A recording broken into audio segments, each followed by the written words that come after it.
কথা বলছি, আমাকে একটা লিখিত দিক সরকারের পক্ষ থেকে যে নওশাদ সিদ্দিকী 1 বছরে যত ইউনিট রক্ত দেবে তত ইউনিট রক্ত ব্লাড ব্যাংক থেকে নওশাদ সিদ্দিকীকে বুঝিয়ে দেবে বিপদে আপদে মানুষের পাশে যখন দাঁড়ায়। এটা সরকার আমাকে একটা লিখিত দিক, কোন অন্য কাউকে দেবো না, সবটাই সরকারকে আমি দেবো। বুঝতে পারছেন? আপনি আজকে ব্লাড ব্যাংকে রক্ত দিয়ে গেলেন, আপনার যখন প্রয়োজন হবে আপনি আমাকে ফোন করছেন, ভাইজান আমার ওই নেগেটিভ ব্লাডের দরকার, পজিটিভ ব্লাডের দরকার। আমাদের নেতৃত্বদের বলছেন কেন আমি তো ক্যাম্পে গিয়ে রক্ত দিলাম, আমার প্রয়োজন হচ্ছে কেন পাবো না? যখন আমি আপনাকে পাঠাবো রিকুইজিশন ফর্মটা নিয়ে সরকারি জায়গায়, তখন আপনি অনেক ক্ষেত্রে পাচ্ছেন না। আমাকে যদি লিখিত দিয়ে কি যে আমরা এগ্রিমেন্ট করছি, আসুন আইএসএফ পার্টির সাথে, নওশাদ সিদ্দিকীদের সাথে 10,000 ইউনিট রক্ত আমরা ব্যবস্থা করবো। কত ইউনিট? বছরে 10,000 ইউনিট রক্তের ব্যবস্থা সরকারকে করে দেবো। কিন্তু আমাকে লিখিত দিতে হবে সারা বছরে আমার 10,000 ইউনিট রক্ত লাগবে, আমাকে কিন্তু দিতে হবে। তো আমরা যাদের যে সমস্ত ব্লাড ব্যাংকগুলোকে রক্ত দিই, একটাই আমাদের শর্ত থাকে যে কোন ব্লাড পাওয়া যাচ্ছে না বুঝলে মতো গল্প আমাদের চলবে না। আমার প্রয়োজন হয়েছে, আপনার ব্লাড ব্যাংক শূন্য, আমরা দিয়ে পূরণ করে দিয়েছি, কিন্তু আমার একটা ভাই প্রয়োজন হয়েছে, ও নেগেটিভ ও পজিটিভ দেখার দরকার নেই, কোথা থেকে খুঁজে দেবেন আমারও দেখার দরকার নেই। এই শর্ত আসুন, না টাকা তাহলে মাথায় থাকলো ভাই। যদি কেউ কিছু বলে এগ্রিমেন্ট করবে না, ঝুলিয়ে দেবে। রাত 11টার সময় বলছে, রাত 11টার সময় বলা হচ্ছে যে কালকে যেতে পারছি না, তড়িঘড়ি তখন অন্য জায়গা থেকে তাও বলে দিচ্ছি বারাসাত ক্যান্সার হসপিটালকে মানে হাতে পায়ে এক আমাদের নেতৃত্বরা রাত্রে নিয়ে এসেছে, মানে রাত 12টায় ফাইনাল হয়েছে। তার আগে তো সরকার কি সরকারি ব্লাড ব্যাংক গুলো কি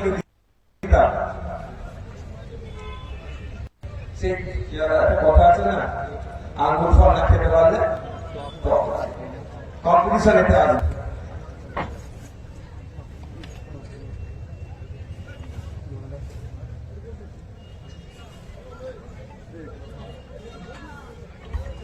আঙ্গুর ফল ডালে টক লাগে।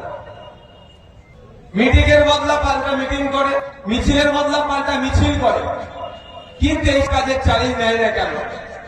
আমরা তো চ্যালেঞ্জ করি। পোলেরার 2 নম্বর অঞ্চলে দুদিন ব্লাড ডোনার দিয়েছে, ক্যাম্প হয়েছে, ব্লাড অর্পণ শিবির হয়েছে, 2000-এর অধিক ডোনার করেছে। ওটা তৃণমূল কংগ্রেসের উচিত ছিল চ্যালেঞ্জ। সরকারে ওরা আছে, মুখ্যমন্ত্রী ওদের, স্বাস্থ্যমন্ত্রী ওদের, লেবার মিনিস্টার ওদের, পরিষদ ওদের, সবই ওদের।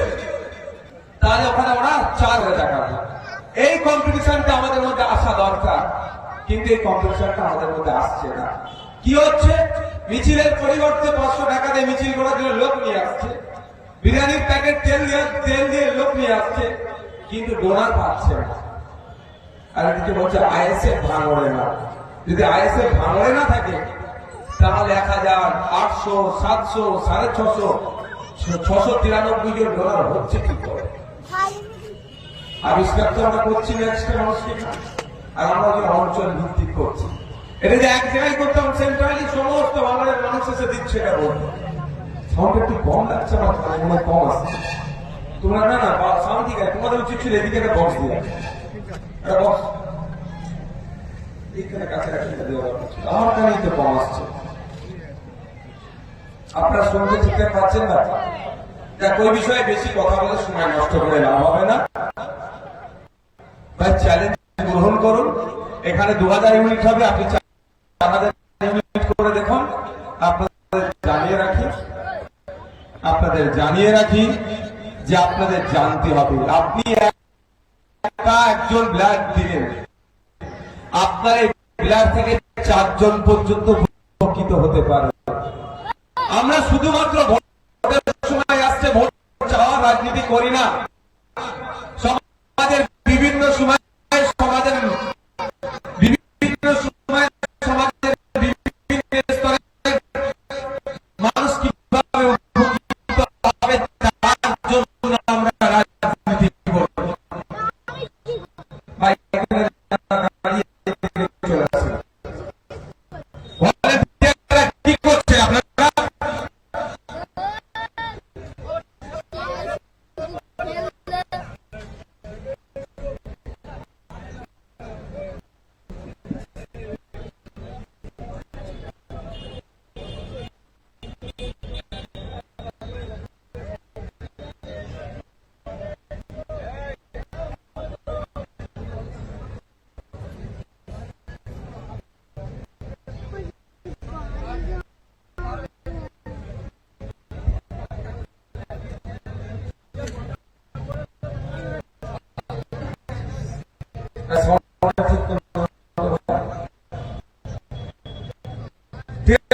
বন্ধুগণ, আজকে এই মহতী রক্তদান শিবির চলছে। আপনাদের একটা কথা বলবো, একজন মানুষ ব্লাড দিলে 4 জন মানুষ উপকৃত হয়। আজকে যদি এখান থেকে 100 ইউনিট ব্লাড কালেকশন হয়,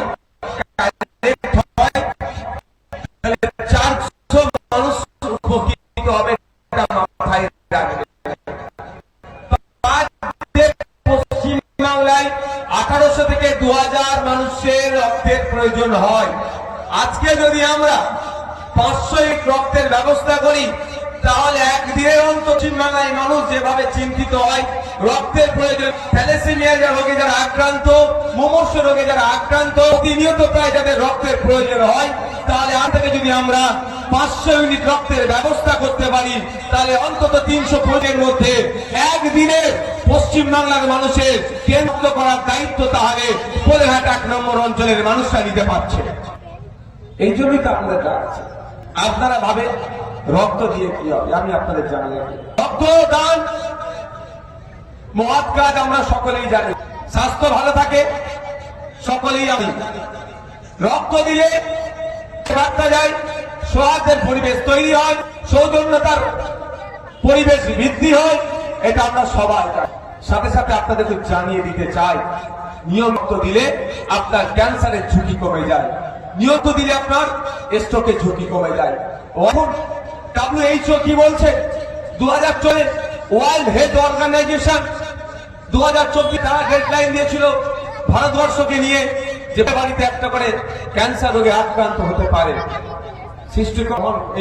সৃষ্টিকর্তা ওই ভরত থেকে আমাদেরকে মুক্ত, এই কামনা আমরা করি। কিন্তু এই ঘটনা ঘটছে, ঘটনা ঘটতে পারে, তার সিমটম তারা নিশ্চিতভাবে তারা বলছে। আপনারা দেখুন মেডিকেল চলছে, পৃথিবীর 10টা ভয়ঙ্কর রোগের মধ্যে 2টি ভয়ঙ্কর রোগ, ক্যান্সার, অপরটি স্ট্রোক। একটা সময় ছিল ক্যান্সার আমরা জেলায় খুঁজে পেতাম, অমুক জায়গায় ক্যান্সার রোগ এ আছে, আপনার কি বলে রোগে আক্রান্ত আছে, অমুক জায়গায় এ হয়েছে। এই হতে হতে এখন পাড়াতে এসে পৌঁছে গেছে। আমি যদি ভুল বলি, এখানে আমাদের ভাঙড়ের ভূমিপত্র আলী ভাই আছে, 71 বার তার জীবনে রক্ত দিয়েছে। চাইব সেঞ্চুরি করে ভাঙড়ের নামটাকে তিনি উজ্জ্বল করবেন। আমার থেকে রক্ত নিয়ে অনেক বেশি জানেন, উনি আমাকে সিদ্ধান্ত গাইড করে দেবেন। মেডিকেল সায়েন্স বলছে প্রতি 120 দিন ছাড়া যদি এটা নিয়মিত রক্ত, ক্যান্সার রোগের ঝুঁকি তার কমে যাবে। তাহলে রক্ত দিলে যেমন সৌহার্দ্য তৈরি হতে পারে, রক্ত দিলে যেমন অন্যের প্রাণ বাঁচতে পারে, একই দিলে আপনার স্বাস্থ্য ভালো থাকবে। আপনারা আজকে ডেটে মানে স্ট্রোকের আর কোনো এজ আছে, এজ কোনো ব্যারিয়ার আছে? সময় ছিল বয়স্ক লোকেরা আক্রান্ত হতো, বৃদ্ধারা আক্রান্ত হতো, এখন ইয়ং ছেলে মেয়েরা ক্যান্সার তো হচ্ছে, স্ট্রোকে আক্রান্ত হচ্ছে। আক্রান্ত হওয়ার ফলে অনেকে মারা যাচ্ছে। মশার আপনারা জায়গা দেননি কি অ্যারেঞ্জমেন্ট আপনারা? যারা মায়েরা দাঁড়িয়েছে একটু ঘরে, ছেলেরা কে হয়? এই ছেলেরা আপনার সামনের দিকে কথা পূরণ করুন। আপনার এদিকে যারা চেয়ার নিয়ে উঠছেন কেন? আপনার বসে না, ওই চেয়ারটা ছেড়ে আসতে,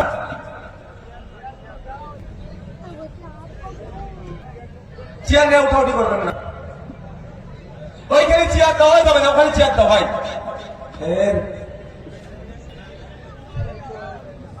মহিলাদের একটা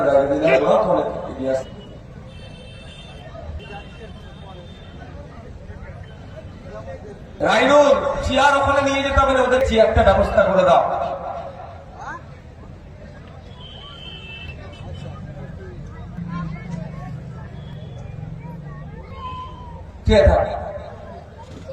যদি মহিলারা আসে, পেছন দিকে জায়গা আছে, ব্যবস্থা করে দেবে। আর প্রয়োজনের বেশি প্রধান শিবির চলছে, স্বেচ্ছাসেবকদের বলবো ওখানে গিয়ে ডিস্টার্ব না, প্রয়োজনের বেশি ওখানে যাবেন না। যেটা বলছিলেন, তো মেডিকেল সাইড আমরা ফলো করে দেখতে পাবেন, স্ট্রোক আক্রান্ত হচ্ছে তাদের যারা মারা যাচ্ছে আর যারা বেঁচে থাকছে একটা ফাঁক। আমি যারা বেঁচে তারা কিভাবে দিন যাপন করে জানাতে চাই।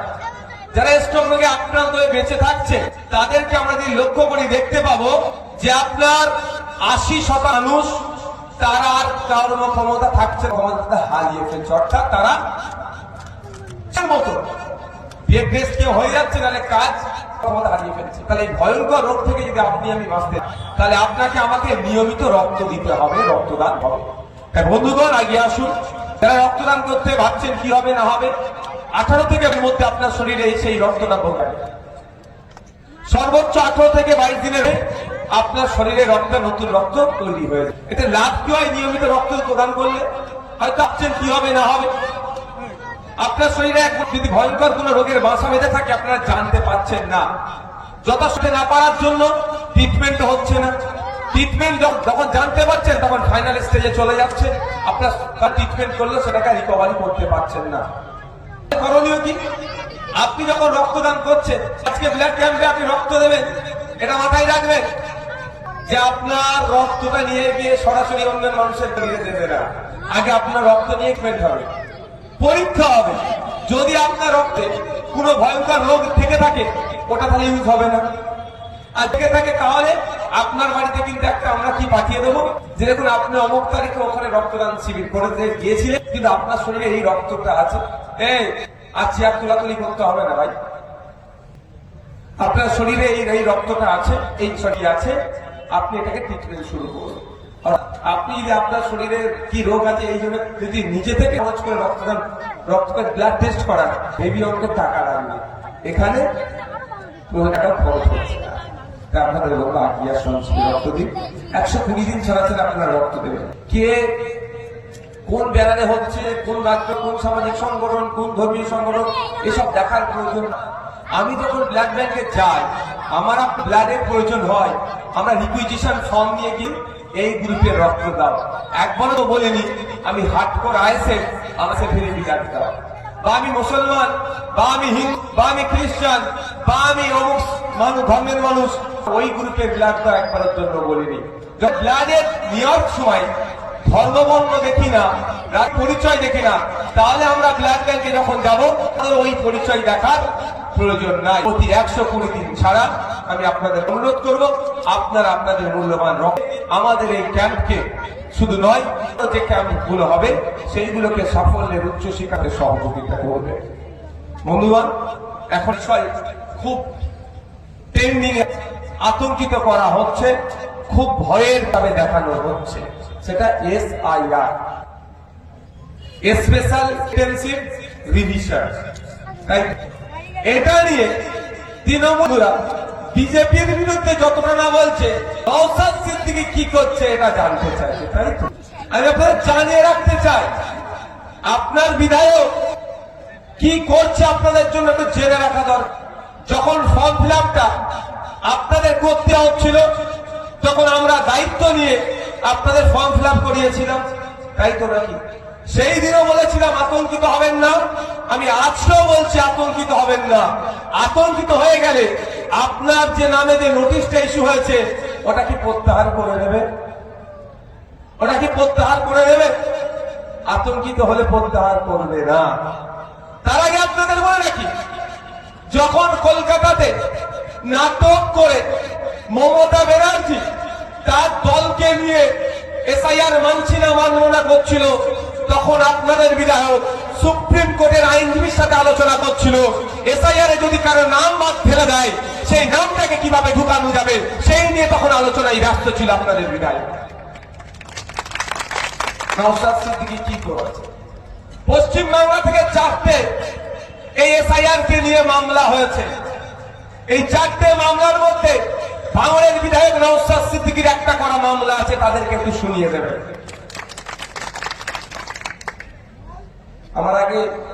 আমার আগে মালিক ভাই বলছিল, তাকে কথা বলতাম না, যে ব্যারিকেড দিয়ে ঠেলা ঠেলে তো নাটক হচ্ছে, বাস্তব কথা। তার আগের দিনে পিএলওরা গেলেন ডেপুটেশন দিতে, তাদেরকে লাঠিচার্জ করেছিল, খেয়াল আছে? হ্যাঁ, সেও তো ব্যারিকেড দিয়েছিল, ঢুকতে গিয়েছিল, সেখানে লাঠিচার্জ হলো। আর গতকালকে বুঝতে পারছো কিছু তোমরা? হ্যাঁ, বিএলওরা কি দোষ করেছে? তাদের লাঠিচার্জ হলো কেন? তাদের বেলায় নিজের বেলায় দাঁত মানে পরে নিজের বেলায় আঁটি আঁটি, পরের বেলায় দাঁত কাবাটি, সে হচ্ছে না নাটক চলছে। আমি আপনাদের বলি, এই যে নোটিশ এসেছে, সব থেকে বেশি মানুষ নোটিশটা কি কারণে পেয়েছে? নামের বানান ভুলের জন্য। পুলিশটা ভুল, আমির উদ্দিন, আমির উদ্দিন, এই মধ্যিখানে স্পেস থেকে যাওয়ার জন্য নাম হচ্ছে আমির উদ্দিন, কিন্তু লেখা এসছে আমির উদ্দিন, মধ্যিখানে স্পেস নাই। নোটিশ এসছে নামের, আপনার কি বলেন, সারনেম টাইপের আগে পরে রয়েছে, নোটিশ এসছে। বাপের নাম তখন একটা ছিল, এখন আলাদা হয়েছে, মানে তখন ছিল মোহাম্মদ, ছিল না শুধু আব্দুল ওদুদ, এখন বাপের নাম মোহাম্মদ আব্দুল ওদুদ, চিঠি এসে গেছে। কৌশিক, কে ও দিয়ে শুরু হয়েছে, এখন কে এ দিয়ে লিখছে কৌশিক, চিঠি এসে গেছে। খাতুন ছিল, এখন বেগম বা বিবি হয়েছে, চিঠি এসে গেছে। টাইটেল ছিল মহিলার অমুক দাস, এখন দাসের সাথে স্বামীর যে টাইটেলটা যুক্ত করেছে, চিঠি এসে গেছে, তাই না? এটা হচ্ছে বেশি হচ্ছে। আর বেশি চিঠি মুসলমানদের কাছে এসেছে, তারপরে চিঠি দলিতদের কাছে, তারপরে আদিবাসীদের কাছে, তারপরে অন্যান্য, কিন্তু সব থেকে বেশি চিঠি মুসলমানদের কাছে এসেছে। কিন্তু কারণ হিসাবে কি দেখানো হচ্ছে? ছোট্ট ছোট্ট ভুল।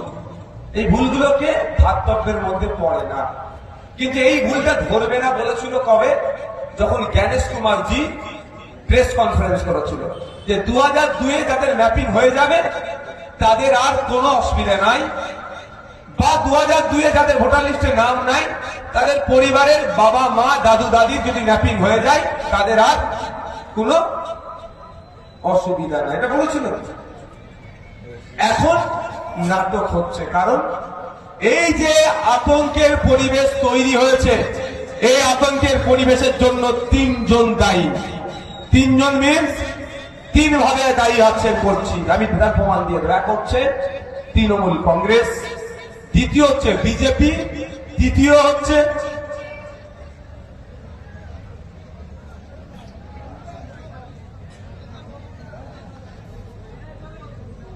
এটাকে লিখিত অভিযোগ করতে হবে। এটা কি হয়?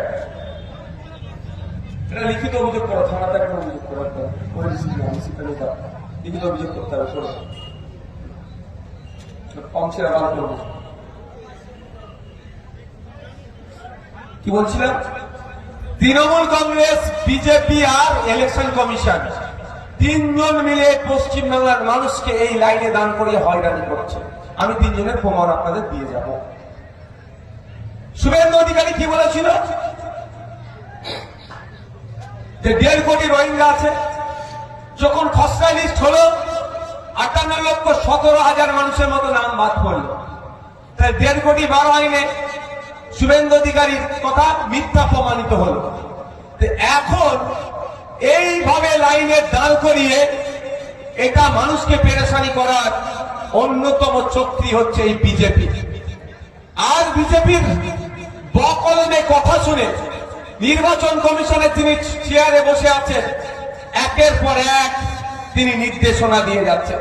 তিনি প্রথম দিন প্রেস কনফারেন্স করে যে কথা বলেছিল আজকের ডেটে তার কথার সাথে মিল হচ্ছে না, নির্বাচন কমিশন দায়ী। দ্বিতীয় যেটা, তৃণমূল কেন দায়ী? আপনারা বলতে পারেন যে ভাইজান সবসময় আপনি তৃণমূলকে দায়ী করেন কেন? সবসময় তৃণমূল অন্যায় করে, তাই সবসময় আমি তৃণমূলকেই দায়ী করি। এসআইআর দ্রুততার সাথে করার জন্য অফিসার কম ছিল, ERO, AERO electoral registration officer, additional electoral registration officer কম ছিল। 8,500 মতো দরকার ছিল না রাজ্যে। তড়িঘড়ি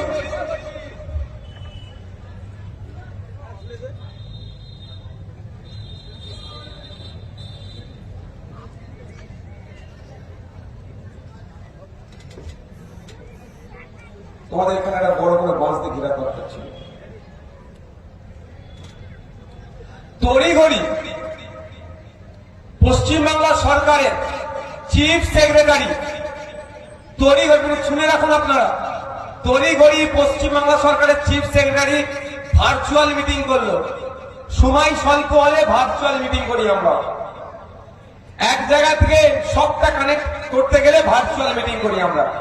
উনিও তাড়াতাড়ি, দাদার নির্দেশ মানতেই হবে, তাড়াতাড়ি সমস্ত ডিস্ট্রিক্টের ডিএমদের সাথে ভার্চুয়াল মিটিং এ বসলেন।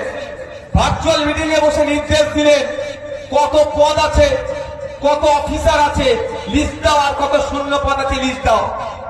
যখনই দেখেছেন শূন্য পদ কম বেশি হয়ে যাচ্ছে, অর্থাৎ অফিসার কম আছে, নির্দেশ দিল দ্রুততার সাথে যুদ্ধকালীন তৎপরতায় এই পদগুলোকে পূরণ করতে হবে। এই পদ পূরণ করে প্রায় 90,000 অফিসার মমতা ব্যানার্জির সরকার নির্বাচন কমিশনের হাতে তুলে দিল যে তাড়াতাড়ি তোমরা এসআইআর করো। আর রাস্তায় নেমে কি বলছে, এসআইআর আমি মানছি না।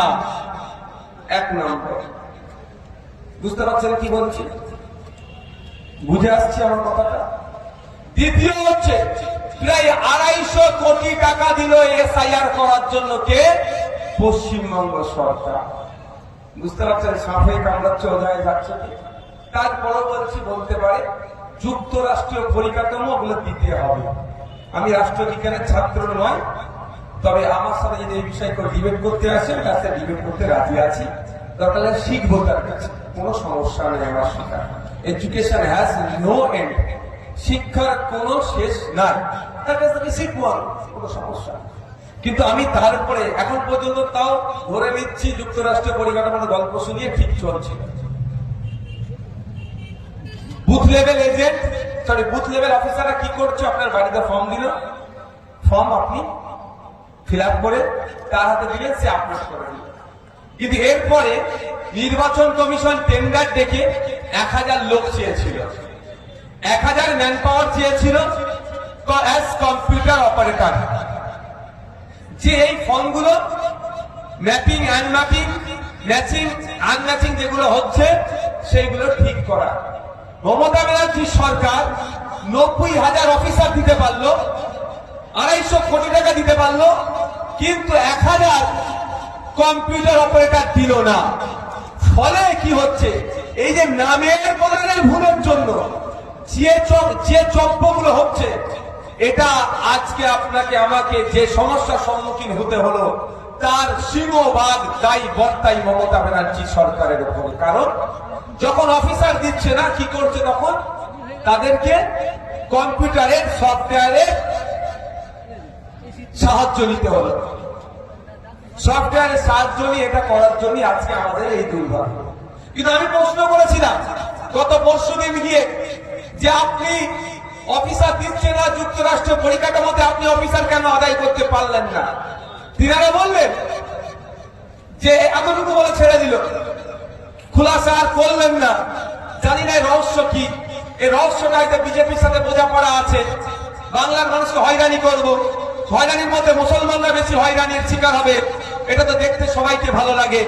দলিতরা হয়রানির শিকার হলে অনেককে দেখতে ভালো লাগে, আদিবাসীরা হয়রানির শিকার হলে অনেককে দেখতে ভালো লাগে। ওই জন্য কোনো জায়গায় একটা কানেকশন আছে, ওই জন্য অদ্ভুত কথা বললো 6 মাস আগে টেন্ডার হয়ে ফিনান্স দপ্তরে আটকে আছে, এখন ওরা বিলটা ছাড়িয়ে ছাড়লে 1000 কম্পিউটার অপারেটর নেওয়া হবে।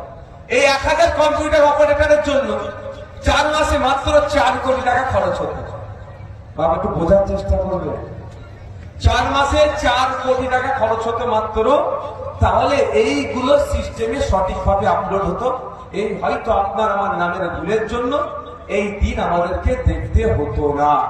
250 কোটি টাকা খরচ করলো, 90,000 অফিসার দিল, কিন্তু 1000 কম্পিউটার অপারেটর দিল না। কন্ট্রাক্ট বেসিস 4 মাস কাজ করবে, 10,000 টাকা করে যদি মাসে দেয়, পার মান্থ 1 কোটি টাকা খরচ হবে। 4 মাসে 4 কোটি টাকা, খুব বেশি হলে 4 মাসের। এটা না দেওয়ার ফলে কি হলো, ওরা কম্পিউটারের সহযোগিতা নিল, সফটওয়্যারের সহযোগিতা নিল। এই সফটওয়্যার কম্পিউটার কেমন জানেন? ওকে আমি আপনি যেমন প্রোগ্রামিং করে দেবো সেই রকম ভাবে চলবে। এই আমরা অনেকে ফোনে করি তো, অ্যালার্ম দিই তো, আমরা যাই রকম যেই টাইমে অ্যালার্ম দিই সেটাই বাজে। এটাও তো একটা কম্পিউটার সফটওয়্যার। আমরা একে যে টাইমে বলে দেবো আমাকে ডাকে দেবে, সেই টাইমে ডাকবে, তার আগেও ডাকবে না, তার পরেও ডাকবে না। এবার ওই সফটওয়্যারের মাধ্যমে, এআই এর মাধ্যমে কি হয়েছে, বাজকোচ করতে দিয়েছে। ওদের হয়তো বলে দিয়েছে যে মিসম্যাচ হলেই তুমি নোটিশ পাঠাবে, তাকে আলাদা দিকে করে দেবে। এবার মিসম্যাচটা কি, নামের বানানটা ভুল। আপনার বর্তমানে নাম আছে রফিক, আর AFI, কেউ কিউ লিখে, কে লেখে কে। আগে ছিল কিউ আর এখন লিখেছেন হয়তো আপনি কে। তাহলে রফিক নামটা বানান ভুল আছে, আগের সাথে মিলছে না এখন একটা। তো ওকে প্রোগ্রামিং করা হয়েছে মিসম্যাচকে আলাদা করবে, মিসম্যাচ আলাদা হবে। আমার যেমন একটা ডকুমেন্টস এমডির বলে ফুল স্টপ নাই, সব ডকুমেন্টস এমডির পরে ফুল স্টপ আছে। আমাকে যদি আমি বোঝানোর জন্য বলছি, তাহলে আমার এমডির পরে ফুল স্টপ না এক জায়গায় আছে, তাহলে আমারটা মিসম্যাচ হচ্ছে। আমার আব্বারটা কি হয়েছে, আলী আকবর সিদ্দিকী ছিল, এখন মোহাম্মদ আলী আকবর সিদ্দিকী, মোহাম্মদ টেক্সটটা হয়েছে, মিসম্যাচ হচ্ছে। আমার নোটিশ চলে আসছে। আমি তো বলার কারণ এটাই যে ওটা প্রোগ্রামিং যেমন দেব তেমন না। আমি আরো সহজে বলে দিচ্ছি। পানি রাখা হয়েছে, দুধ রাখা হয়েছে, মধু রাখা হয়েছে, জুস রাখা হয়েছে, কম্পিউটারকে প্রোগ্রামিং করে দিয়েছে, বলে দেওয়া আছে, সেট করে দেওয়া আছে, যে পানি চাইবে পানি পাবে, তাকে দেবেন, যে দুধ চাইবে তাকে দুধ দেবে, যে মধু চাইবে তাকে মধু দেবে, যে জুস চাইবে তাকে জুস দেবে। কম্পিউটারকে এটা বলে দেওয়া হয়েছে, প্রোগ্রামিং করে দেওয়া হয়েছে। এবার পানি চাইতে চাইতে পানি শেষ, আর কেউ মানুষ এখন মরে যাচ্ছে, শেষ সময় পানি পানি করে চিৎকার করছে। কম্পিউটার কিন্তু একবারের জন্য পানি যেহেতু শেষ হয়ে গেছে অন্য কিছু দেবে না। আর আমি আপনি হলে বেচারি মরে যাচ্ছে, পানি নেই, দুধটা মুখে দিতাম, জুসটা মুখে দিতাম, তাই না? এটা মানুষ হলে হতো। আর কম্পিউটারকে বলা হয়েছে পানি চাইলে তুমি পানি দেবে, দুধ চাইলে দুধ দেবে, মধু চাইলে মধু দেবে, জুস চাইলে জুস দেবে। এটা প্রোগ্রামিং যেমন সেট করে দেওয়া হয়, আর এরা এআই কে সেট করছে। এটা আমরা তাদেরকে ধরছি, কিন্তু বুঝতে হবে তারা আমাদের হয়রানির জন্য কোন অংশে তৃণমূল কিন্তু কম নয়। যদি ওই 1000 কম্পিউটার অপারেটর দিয়ে দিত আর মাত্র যদি 4 কোটি টাকা দিয়ে দিত, তাহলে ওরা তো মানুষে করতো।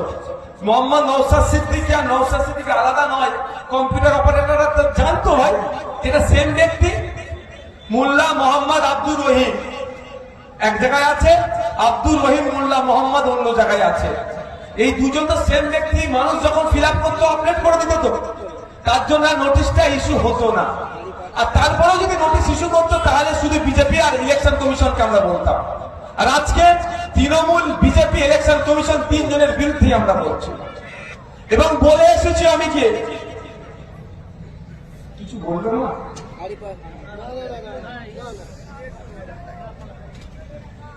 আমি বলে এসেছি। স্টেজ করে যেভাবে ফর্ম ফিল আপ করানো মানুষকে দেখিয়েছি, এটা মনে রাখবেন। অন্যায় ভাবে, যেভাবে অনৈতিক ভাবে মানুষকে পেরেশানি করা হচ্ছে, যদি একটা ভোটারের নাম কাটা যায়, ওই স্টেজ করে কিন্তু ব্লক অফিসের সামনে আমরা ঘিরে রেখে দেবো, কোন অফিসারকে আমরা কিন্তু পার হতে দেব না। তবে হ্যাঁ, হিংসায় জড়াবো না। যদি ব্লক অফিসের দরজাটা আমরা ভাঙি, কেউ যদি ভাঙে, কার দরজা ভাঙছে? ব্লক অফিসে। ওই ব্লক অফিসের দরজাটা কার টাকায় তৈরি হয়েছে? মোদির টাকায় না মমতা দিদির টাকায়? আপনার আমার ট্যাক্সের টাকায় তৈরি হয়েছে। আমরা তোমরা ভেঙে দিলাম, তর্কের খাতিরে বলছি, উচিত নয়, করবো না কাজ, কিন্তু বোঝানোর জন্য বলছি। ভেঙে তো দিলাম, আবার তো এটা সারাতে হবে, আবার তো লাগাতে হবে। আপনার আমার ট্যাক্সের টাকাতেই লাগাবে।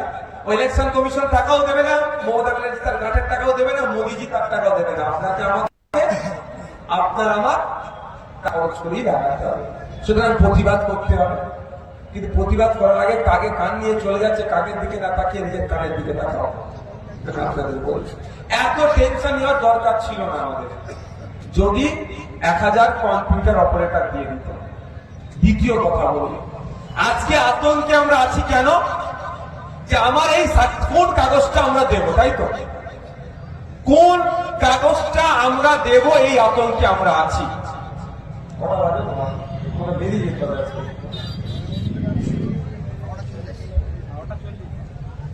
কোন কাগজটা আমরা দেবো এইটা নিয়ে আমরা আতঙ্কে আছি। এইটা আতঙ্কে আছে। যে ডকুমেন্টস গুলো চেয়েছে অনেকের আছে অনেকের নাই, আমি ধরে নিচ্ছি 13টায় একটাও নাই, কিন্তু একটা সরকার দিতে পারে। সেটা কোনটা জানেন? যে ডকুমেন্টস আছে 6 নম্বরে, তাও আমি বলে দিচ্ছি আপনারা।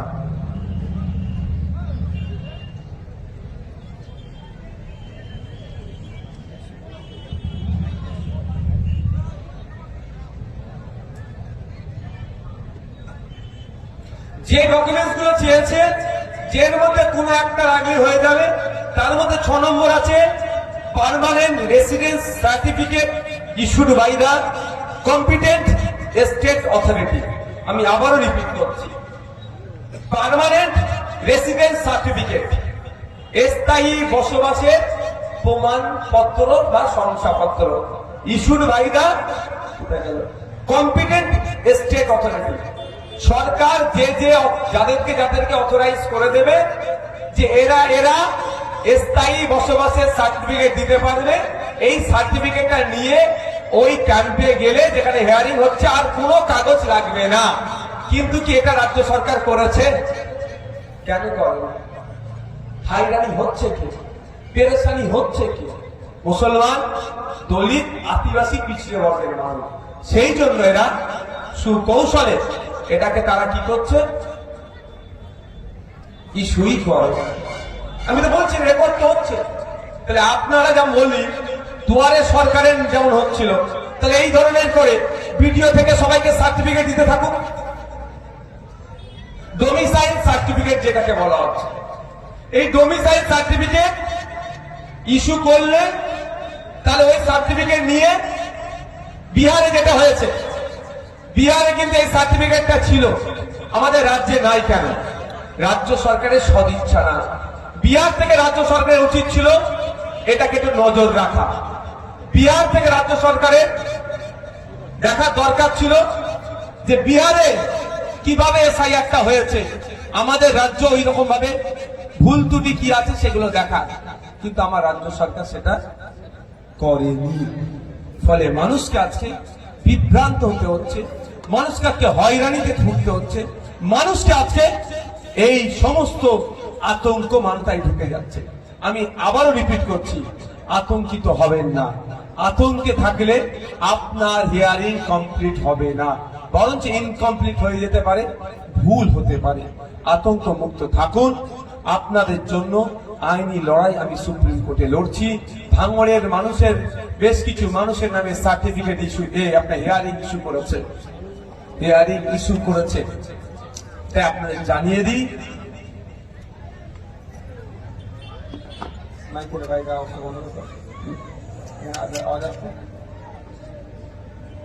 আমি আর 5-7 মিনিট বলবো, অসুবিধা নেই তো কারো? আর একটা ভয়ঙ্কর তথ্য,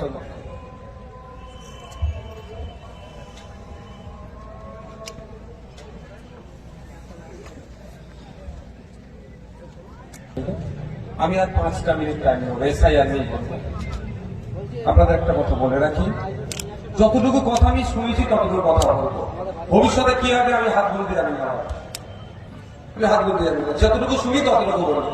আগে যতটুকু শুনেছি কিভাবে ফর্ম ফিল আপ করতে হবে বলেছে, আমি সেইভাবে শিখিয়েছি। ফর্ম ফিল আপ কারো ভুল হচ্ছে কি কেউ বলতে পারবে যে ফর্ম ফিল আপ ভুলের জন্য রিজেক্ট হয়েছে কারো? যেটা শুনেছিলাম কিভাবে ফর্ম ফিল আপ করতে শুনেছি বলে দিচ্ছি। গত 2 দিন আগে ওখানে গিয়েছিলাম, যেটা শুনেছি অফিসারের সাথে যেটা কথা বলে যেটা পেয়েছি সেটা জানাচ্ছি। যদি কারো হিয়ারিং এ মায়েরা ভেতরে চলে আসুন, চলে আসুন ভিতরে, বলেন কেন? যদি কারো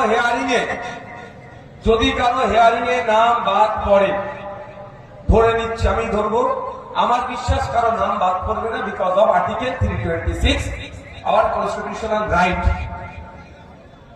আমার সাংবিধানিক অধিকার 326, ভারতীয় 18 বছর ঊর্ধ্বে আমি ভোটাধিকার পাবো, আমার ভোটার লিস্টে নাম থাকবে, এটা বিশ্বাস করবো। তারপরেও বলছি, যদি কারো ভোটার লিস্টে নাম বাদ পড়ে তাহলে কি হবে? আপনাকে একটা কারণ জানানো হবে। শুনে রাখুন, যদি আজ ধরছে আপনার ভোটার লিস্টে নাম বাদ পড়ে গেছে, তাহলে আপনাকে কি হবে? কারণ জানাবে কি কারণে আপনার এটা রিজেক্ট করা হলো। 1000 মানুষের নামে যদি হয় বাদ পড়ে, আর একজন পড়ে, আর 1 লাখ বাদ পড়ে, যাই হোক না কেন কারণ আপনাকে জানাবে এই কারণে আপনার নামটা বাদ পড়লো। সেই কারণ জানানোর পরে 3টে আপনি অপশন পাবেন। ফার্স্ট অপশন, ডিস্ট্রিক্ট লেভেলে আপনি অ্যাপ্লিকেশন করতে পারেন, যেটা আপনার ভুলভাবে হয়েছে, আপনি সঠিক ডকুমেন্ট দিয়ে। সেখানেও যদি না হয়, সেকেন্ড অপশন, সিও লেভেলে সিও অফিসে গিয়ে আপনি অ্যাপ্লিকেশন করতে পারেন। থার্ড অপশন ওখানে হলো না, আপনাদের বিধায়ক নওশাদ সিদ্দিকী আছে, আপনার জন্য সুপ্রিম কোর্টে গিয়ে লড়াই করবে। কিন্তু প্রশ্ন এটা, আপনি হিয়ারিং এ যাচ্ছেন, আজকে তো গেলেন, আজকে যাচ্ছেন, আপনি আজকেই জানানোর দরকার ছিল যে আপনার নামটা বাদ পড়লো কি। বাদ পড়বে না আমার বিশ্বাস, যদি বাদ পড়ে আজকে আপনাকে জানিয়ে দেওয়া হোক যে এই কারণে আপনার নামটা বাদ পড়লো, কিন্তু ওটা জানাচ্ছে না কেন, এটাতে একটা গভীর ষড়যন্ত্র আছে। ধরে নিলাম একজনের নাম বাদ পড়েছে, কি কারণে নাম বাদ পড়েছে, ওর জন্ম সার্টিফিকেট দেখাতে পারেনি, কোনো এভিডেন্স দেখাতে পারেনি, আমি ধরে নিচ্ছি।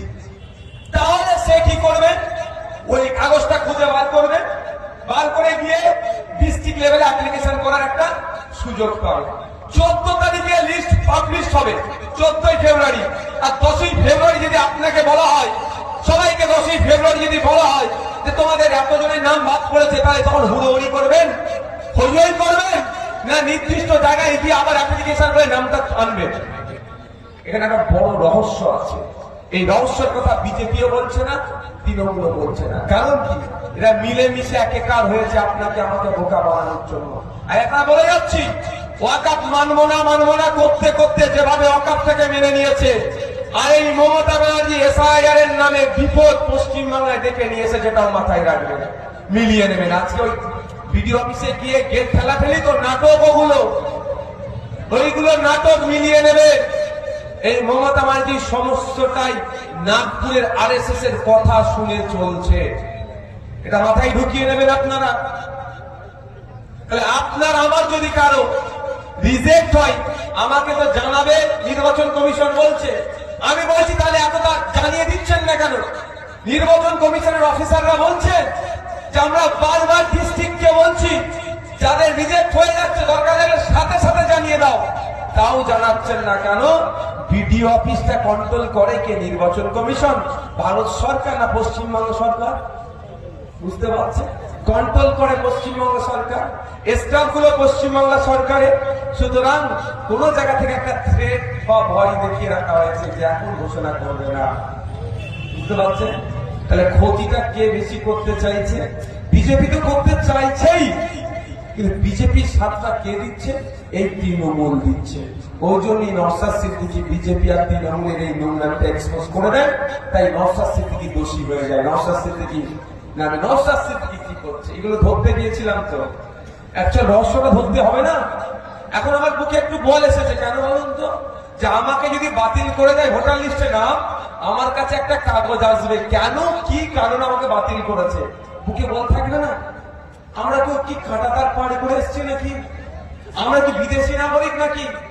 যে কারণেই বাতিল করুক না, যদি করে, আমি বলছি করবে না, আমার আশা করবে না, আইন বলছে করবে না, তারপরে বদমাইশি করে যদি করে, আমাকে কারণটা দেখাচ্ছে, আমি একটু হলেও বুকে বল পেয়েছি, তো ওই কারণটা চ্যালেঞ্জ করে প্রথম 2 জায়গায় যেতে পারি, সিওতে 2 জায়গায় যদি রিজেক্ট হয়, তারপরে তো আপনাদের বিধায়ক আছে শুধু ভাঙড়ের মানুষের জন্য নয়। যদি আজ থেকে কেউ বলে ভাঙড়ের বিধায়ক কি বলছেন, কি করছে, আপনারা বলবেন আমাদের বিধায়ক শুধু ভাঙড়ের নয়, রাজ্যের মানুষের জন্য লড়াই করছে। রাজ্যের মুসলমান, দলিত, আদিবাসী, রাজ্যের ভোটারদের জন্য লড়াই করছে, না জোর করে আপনারা বলবেন। এই নাটকটা তাহলে চলছে, বুঝতে পারছেন? প্রথমে তাহলে 1000 কম্পিউটার অপারেটর না দিয়ে আমাদের ক্ষতি করলো। দ্বিতীয়, ডোমিসাইল সার্টিফিকেট যেটা ইস্যু করে দিলে দুয়ারে সরকারের মতো ক্যাম্প করে দিক, যারা যারা আপনার কি বলো ওটাকে হিয়ারিং এ ডাক পড়েছে, অন্য কোনো সার্টিফিকেটের দরকার নেই, কোনো কাগজের দরকার নেই, ভিডিও স্যারের এসডিও স্যারের ডোমিসাইল সার্টিফিকেট নমিন যার অথরিটি দিয়ে দিক, সার্টিফিকেট দিয়ে দিক, নিয়ে হাজির হবে। কিন্তু সার্টিফিকেট দেওয়ার রাইট দিয়ে রেখেছে তো পশ্চিমবঙ্গ সরকার, এরাও আগে জানতে হবে। তাহলে 3 নম্বর কি হলো, নোটিশটাও এখন চেপে রাখছে, বলছে তাহলে কোটি কোটি নাম বাদ হয়ে যাবে, বলছে তো মাইকে তৃণমূলের নেতারা। আর আমি বলছি কেন বাদ হবে? আমার প্রশ্ন, কেন বাদ হবে? যখন আমি কথা বলেছি, হাসি মুখে কথা বলেছি অফিসারের সাথে, কিন্তু আসবার সময় এটাও হাসি মুখে বলে এসেছি যে আমরা যদি একটা লোকের নাম বাদ পড়ে বৈধ ভোটারের, তাহলে কিন্তু আপনার বিরুদ্ধে কোর্টে যাব, আপনাকেও কোর্টে টেনে নিয়ে যাব। অলরেডি গিয়ে বসে আছি কোর্টে, বাদ পড়বে এখান থেকে টেনে নিয়ে যাবো আইনের মাধ্যমে। কি বলছি বুঝতে পারছেন? ডোমিসাইল সার্টিফিকেটটা ইস্যু করছে, এবার সাপ হয়ে কামড়াচ্ছে, কে ওজায় ঝাড়ছে, বুঝতে পেরেছে? 2026-এর ইলেকশনটাকে এসআইআর দিয়ে পার করবে। বিজেপি এটা পুরো ঠিক করে নিয়েছে, বিজেপি আর তৃণমূল মিলে। আজকে যারা বিজেপি দিয়ে 2021-এ ভোট দিয়েছিল, আজকের দিনে তারা আর ভোট দেবে না, কারণ বুঝতে পেরে গেছে তৃণমূলের অত্যাচারের হাত থেকে বাঁচার জন্য বিজেপিকে যারা ভোট দিয়েছিল, এই তৃণমূল আর বিজেপি আলাদা নয়। তাহলে কি করতে হবে? এমন পারসেপশন তৈরি করো, মুসলমানদের ভোটাধিকার কেড়ে নেবো বলে আবার নতুন করে 2021-এ বলেছিল মুসলমানদের তাড়িয়ে দেবো, ভোট দাও, বিজেপি ভোট নিল। এবার হচ্ছে ইস্যু হচ্ছে মুসলমানদের কাছ থেকে ভোটাধিকার কেড়ে নেবো, এটা হচ্ছে ইস্যু। আর তৃণমূল কি বলেছিল? মুসলমানদেরকে রেখে দেবো 21-এ, 26-এ বলবে তোমার ভোটাধিকার আমি বাঁচিয়ে দেবো। একটা কথাই জোর গলায় বলে যাচ্ছি, কারো অভিশাপে কোন বৈধ ভোটারকে বাতিল করার ক্ষমতা কারো নাই, কারো আশীর্বাদে কোন অবৈধ ভোটারকে বৈধ ঘোষণা করার ক্ষমতা কারো নাই। অর্থাৎ কারো অভিশাপ বা আশীর্বাদে ভোটাধিকার চলে যাবে বা থেকে যাবে, এটা মাথা থেকে সরিয়ে দেন। সংবিধানের অধিকার অনুযায়ী, অনুচ্ছেদ 326 অনুযায়ী আপনি আমি ভারতীয়, 18 বছরের ঊর্ধ্বে আপনার আমার বয়স, আপনার আমার ভোটদানের স্বাধীনতা আছে। এটাকে যদি কেউ কাটতে চায়, তার জবাব দেওয়ার জন্য কোর্ট আছে, কোর্টের মাধ্যমে বুঝে নেব, ছেড়ে কথা বলবো না। অযথা আমাদেরকে আতঙ্কিত করা হচ্ছে। আমি আবারও বলছি, আতঙ্কিত হবেন না। সমস্যা তৈরি করছে, মাথা ঠান্ডা রেখে সমাধান করতে হবে, অন্যথায় কি হবে? ভুল পদক্ষেপ নিলে ক্ষতি আমাদের হবে। আমরা যে ডেপুটেশন দিয়েছি, একটা প্রস্তাব দিচ্ছি ডেপুটেশনে, কি যে আপনি আমি যে এসআইআর এর ক্যাম্পে যাচ্ছি তথা হিয়ারিং সেন্টারে যাচ্ছি, তা আপনাকে আমাকে কিন্তু রিসিভ দিচ্ছে না সব জায়গায়। গতকালকে বাসন্তীতে আমাদের নেতৃত্বরা দেখলাম লড়াই করে রিসিভের ব্যবস্থা করছে, কিন্তু লড়াই কেন করতে লাগবে? সারা রাজ্যের মানুষ আসছে, অ্যাপিয়ারেন্স হচ্ছে, অ্যাপিয়ার হচ্ছে যে আমরা হিয়ারিং এ এসেছি, তার প্রমাণপত্র হিসেবে তো পাচ্ছে না, তাই প্রমাণপত্র হিসাবে প্রত্যেককে রিসিভ দিতে হবে, এই দাবিটাও তুলে এসেছি। নওশাদ সিদ্দিকী কি করছে যদি বলে, নওশাদ সিদ্দিকী এটা করতে গিয়েছিল, ওখানে এখানে গিয়ে বললে তো সে অর্থে নাও দিতে পারে, দেখুন তাদের নির্দেশনা সেইভাবে দিয়া নেই, কিন্তু যেখানে মূল মাথা সেখানে গিয়েছে। আর আপনাদের বলছি, এই সমস্যা থেকে উত্তরাবার সহজ দুটো পন্থা। এই যে সমস্যা হচ্ছে, ব্লকে গিয়ে তৃণমূলের নেতারা দেখছি দরজা ঠেলাঠেলি করছে। অফিস তো ভাই তোমাদের সরকারের অফিস, তুমি যে ঠেলাঠেলি করছো, অফিসটা কার অফিস? পশ্চিমবঙ্গ সরকারের নয়, ওরাই তো সরকারে আছে, ওদের সরকারের অফিস, ওরাই যে ঠেলাঠেলি করছে। এরকম না করছে, ঠেলাঠেলি করতে লাগবে না। ঠেলাঠেলি আমরা বিরোধীরা করবো, যদি করতে লাগে আমরা করবো, আমরা সরকারে না।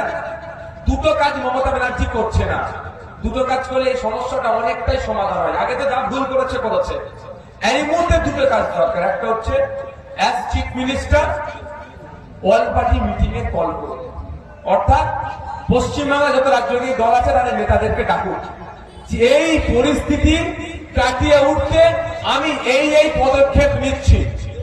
যেমন আপনাদের বলে দিই, পেহেলগাঁওতে যে টেরর হয়েছিল জানেন তো, টেরর অ্যাটাকের পরে যে আমরা আক্রমণে যাব পাকিস্তানের সাথে, এইটা আলোচনা হয়েছিল। অল পার্টি মিটিং ডেকেছিল, সেখানে রাহুল গান্ধীজি অল আউট বলেছিল, আপনারা যা পাকিস্তানের বিরুদ্ধে ব্যবস্থা নেবেন আমরা সেটাকেই সমর্থন করব। এই সমর্থন জুগিয়েছিল। আজকের ডেটে পশ্চিমবাংলায় এসআইআর নিয়ে যে আতঙ্কের পরিবেশ তৈরি হচ্ছে, রাজ্য সরকারের উচিত অল পার্টি মিটিং ডাকা। ওই অল পার্টি মিটিং ডেকে প্রস্তাব নেওয়া। আমি ভাঙড়ের বিধায়ক হিসাবে, আইএসএফ এর আমি চেয়ারম্যান হিসাবে আপনাদের জানিয়ে রাখতে চাই, মমতা ব্যানার্জি এই পশ্চিমবাংলার ভোটারদের জন্য মুখ্যমন্ত্রী হিসাবে এটা হাইনারি বন্ধের জন্য যা ব্যবস্থা নেবে আমি চেয়ারম্যান, আমি তাই সমর্থন করবো। অল পার্টি মিটিংটা রাখো, তাহলে তো বুঝতে পারবো যে তুমি মুসলমান মানুষের হয়রানিটা তুমি বন্ধ করতে চাইছো। ডাকছে না। যেমন অল পার্টি ডেকেছিল মোদীজি, রাহুল গান্ধীজি সাপোর্ট করে দিয়েছিল। আর আমি বলছি পশ্চিমবাংলার মানুষের সাথে, পশ্চিমবাংলা সরকার যা ব্যবস্থা নেবে এই মানুষের হয়রানি বন্ধ হবে। টাকা কি আছে এটা কি আমরা সমর্থন করবো। অল পার্টি মিটিং ডাকাতে মমতা ব্যানার্জি কেউ যদি না আসে, জানবেন খান চিহ্নের পক্ষ থেকে নওশাদ সিদ্দিকী চেয়ারম্যান হিসাবে সেখানে যাচ্ছেন বাংলার মানুষদের স্বার্থে। কিন্তু করবে, করতে হবে, এই আওয়াজটা তুলতে হবে। যারা গিয়ে ভিডিও অফিসের গেট নাড়ানাড়ি করছো তাদেরকেও বলছি একবার কল দিতে পারো মমতা ব্যানার্জি। তাহলে একটা জিনিস। দ্বিতীয় হচ্ছে বিধানসভা থেকে নিন্দা প্রস্তাব পাশ করানো হোক। আমি পশ্চিমবাংলার নাগরিক, আপনি পশ্চিমবাংলার নাগরিক, আপনার উপরে ষড়যন্ত্র হচ্ছে, এটা সবাই দিনের আলোর মতো পরিষ্কার। আপনাকে অহেতুক হয়রানি করা হচ্ছে, আপনার কাজকর্ম ছেড়ে দিয়ে আপনাকে হিয়ারিং লাইনে দাঁড়াতে হচ্ছে। হিয়ারিং এর জায়গায় সে পরিবেশ নয়। 300 লোকের নয়, 3000 লোক, 2000 লোক, 1000 লোক হিয়ারিং এ চলে যাচ্ছে, ঘন্টার পর ঘন্টা দাঁড়াতে হচ্ছে। সরকারের কাজটা তাহলে কি হয়? সরকারের কাজটা কি? এটা অন্যায় হচ্ছে তো, অন্যায় থেকে আটকানো তো সরকারের কাজ। সেটা কি সরকার করছে? সেই জন্য আমি একটা প্রস্তাব দিচ্ছি, এটা যে অন্যায় হচ্ছে, এটা নিন্দাজনক কাজ হচ্ছে, এই অন্যায় নিন্দাজনক কাজটাই পশ্চিমবাংলা বিধানসভার অগাস্ট হাউস তথা আইনসভার মধ্যে থেকে এটা পাস করানো হোক যে ইলেকশন কমিশন অফ ইন্ডিয়া যে কাজটা করছে সেটা নিন্দাজনক কাজ। এটা তাহলে মমতা ব্যানার্জির কাজ কি হবে? বিধানসভা ডাকতে হবে, বিধানসভা ডেকে কি করতে হবে? নিন্দা প্রস্তাব পাস করাতে হবে। আমি অনেক ক্ষেত্রে তৃণমূলের প্রস্তাবে আমি সাই দিইনি, অনেক প্রস্তাব জনসাধারণের জন্য নাই বলে আমি সাই দিইনি। যেমন সাই দিয়েছিলাম কোথায়, যেটা জনসাধারণের পক্ষে সেখানে আমি সাই দিই। তবে এখানে অদা করে যাচ্ছি, এটা জনসাধারণের পক্ষে। যখন নিন্দা প্রস্তাব আসবে, ভোটাভুটি যদি হয়, ভোটাভুটিতে আমি নওশাদ সিদ্দিকী বিরোধী বিধায়ক হয়েও আমি শাসকের পক্ষে ভোট দেব বাংলার মানুষের সাথে। এগুলো করতে বলুন, দেখবেন এইগুলো করবে। আর রাস্তাঘাটে নেবে হ্যান কারেঙ্গা ত্যান কারেঙ্গা, ওরা তো বিরোধীরা করবে, বিরোধীরা করবে। তা কি করছে? আমি কি বলছি আপনাদের বুঝে আসছে? প্রথম কথা, বিজেপি নিয়ে কেন আমি সমালোচনা করছি না। বিজেপি আপনাকে আমাকে পেরেশান করার জন্য এই অনৈতিক পন্থা অবলম্বন করেছে, কিন্তু আমার রাজ্য সরকার বলছে আপনাকে আমি পেরেশানি হতে দেব না বলে চিৎকার করছে। তো পেরেশানি হতে দেব না বলে চুপ করে বসে থাকলে হবে কি?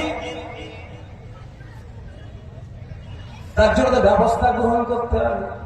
আপনি বলছেন ভাইজান খিদে লেগেছে, আমি বলছি সবাই সব ক্ষুধার্তকে খাবার আমি ক্ষুধার্ত মুক্ত করে দেবো, যারা আছে ক্ষুধার্ত মুক্ত করবো বলে ডায়লগ বাজি করছি। ক্ষুধার্ত মুক্তের জন্য তো খাবারটা দিতে হবে, তাহলে হাতে কাজ তুলে দিতে হবে, ব্যবস্থা তো করতে হবে। কিন্তু তা না ব্যবস্থা করে আমি কি চিৎকার করছি সবাইকে আমি ক্ষুধার্ত মুক্ত করব, কিন্তু খাবারের ব্যবস্থা করছি না। তাই মমতা ব্যানার্জি সবাই অ্যাড্রেস করছে অন্যায় হচ্ছে বলে চিৎকার করলেও প্রকৃত অর্থে যেটা দরকার সেটা করছে না। তাই আপনাদের বলবো, সাপ হয়ে কামড়াচ্ছে, ওজা হয়ে ঝাড়ছে। তাই আপনি আমি সজাগ সতর্ক না থাকলে এর থেকে ভয়ঙ্কর দিন আসবে। তাই আপনাকে আমাকে সজাগ সতর্ক থাকতে হবে। অহেতুক আতঙ্কিত হবেন না। ওরা আতঙ্কিত করার চেষ্টা করছে, আপনি আমি আতঙ্কিত হব না। আপনাকে আমাকে চোখ কান খুলে চলতে হবে। আর যদি কেউ বলে নওশাদ সিদ্দিকী কি করছে, তার উত্তর নিশ্চিত ভাবে আপনারা দিয়ে দেবেন যে সরকার কি করছে আগে উত্তর দাও।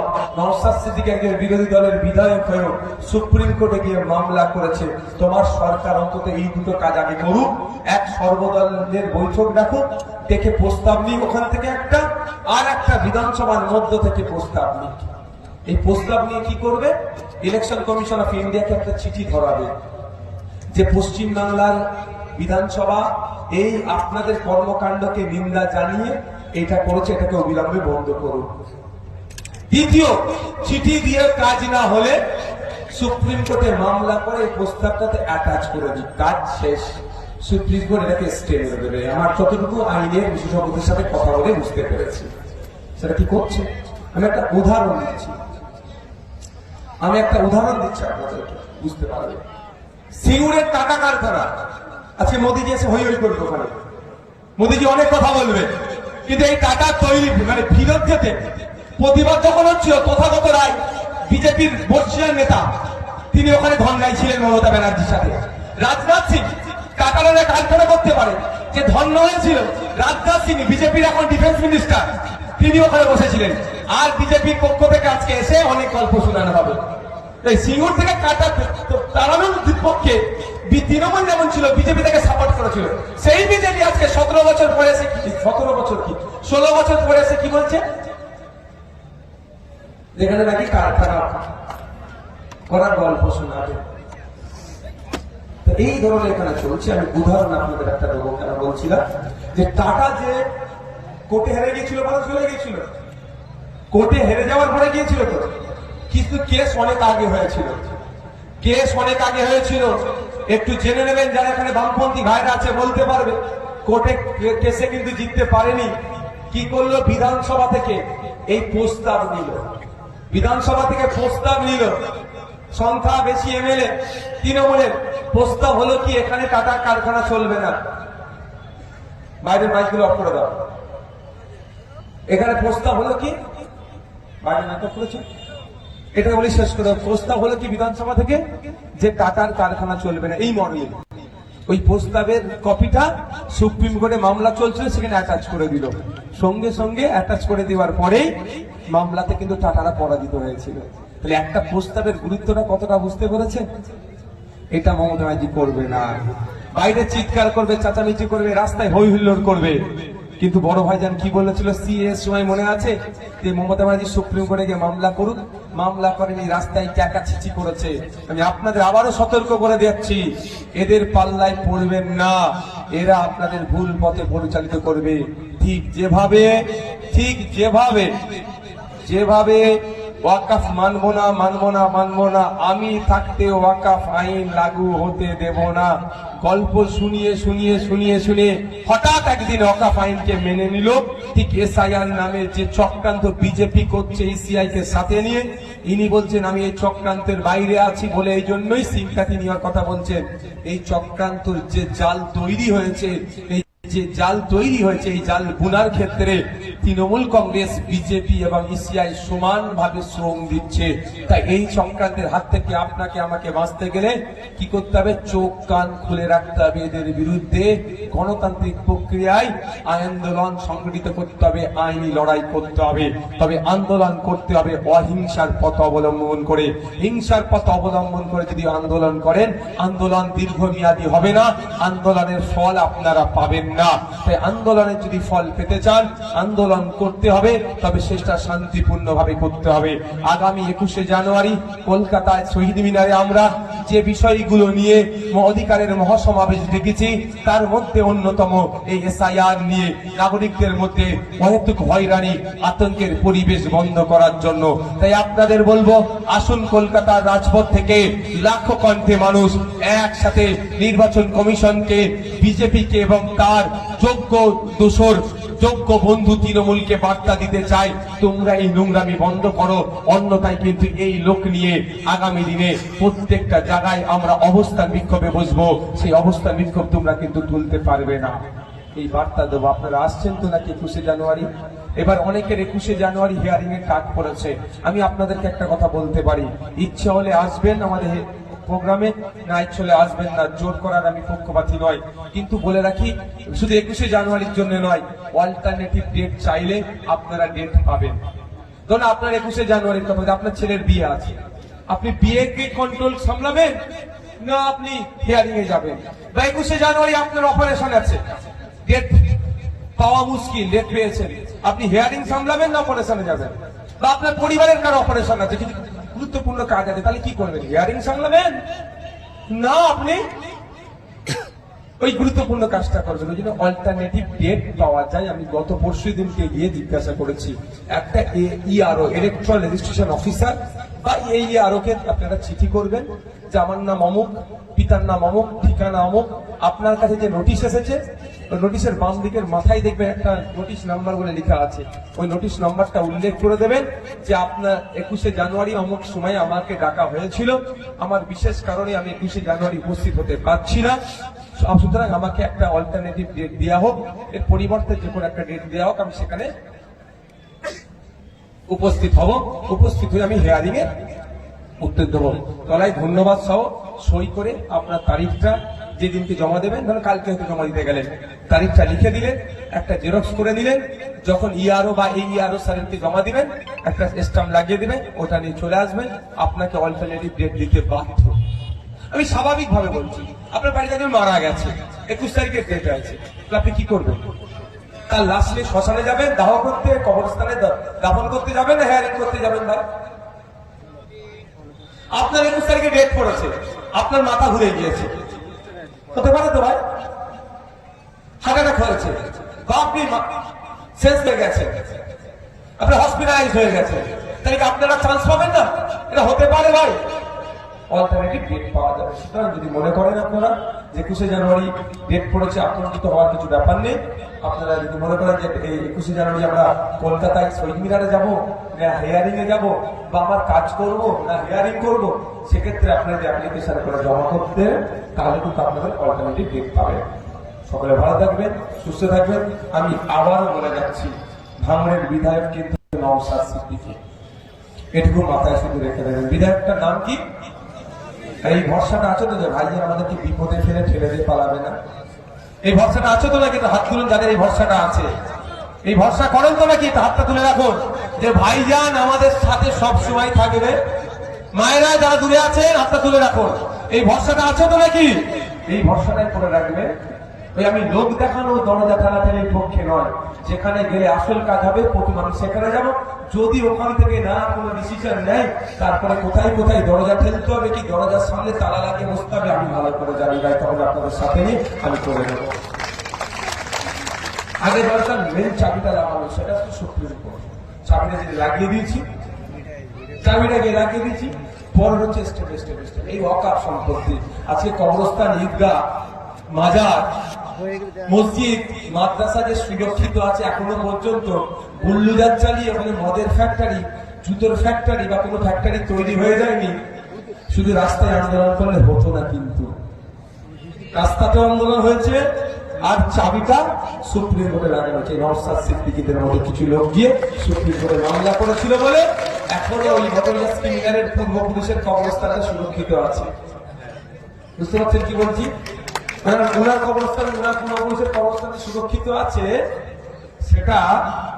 সেটা নওশাদ সিদ্দিকীদের মধ্যে কিছু করা হয়েছে মামলার জন্য। মমতা ব্যানার্জি, অভিষেক ব্যানার্জি তারা কিন্তু মামলা করেন। আমার নাম্বার নেই, আমার নাম্বার ট্যাগ করে নাম্বার দিচ্ছি, পূর্বপুরুষকে খুঁজে পাওয়া মুশকিল। সকলে ভালো থাকবেন। আমাদের রক্তদানের কাজ চলবে তো নাকি? হয়তো আমার বক্তব্য শেষ হয়েছে, কিন্তু রক্তদানের কাজ চলবে, আপনারা নিয়মিত রক্তদান করবেন এটা আশা করছি। যদি 120 দিন পরে আইএসএফ এর পক্ষ থেকে